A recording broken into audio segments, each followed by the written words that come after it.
नागपूरमध्ये रविवारी संध्याकाळी अचानक उसळलेल्या भीषण आगीनं पुन्हा एकदा शहरातील सुरक्षा व्यवस्थेची परीक्षा घेतली आहे। वर्धमान नगर चौकातील रिकाम्या प्लॉटवर असलेल्या फोम गोदामात लागलेली आग क्षणाक्षणाला भडकत जात होती, तर आकाशात उडणाऱ्या ज्वाळांनी जवळच्या अपार्टमेंट मधील नागरिकांमध्ये भीतीचं वातावरण निर्माण केलं।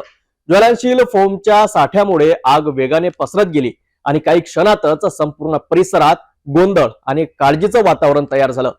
कॉल मिळताच कॉटन मार्केट, सिव्हिल लाईन, सुतरनगर आणि लकडगंज येथील अग्निशमन दलाच्या गाड्या घटनास्थळी दाखल झाल्यात। जवळपास 2.5 तासांच्या संघर्षानंतर आग नियंत्रणात आणण्यात अग्निशमन दलाला यश आलं।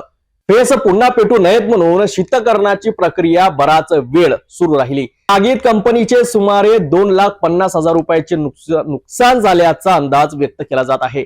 आगीचे नेमके कारण अद्यापही स्पष्ट झाले नाही।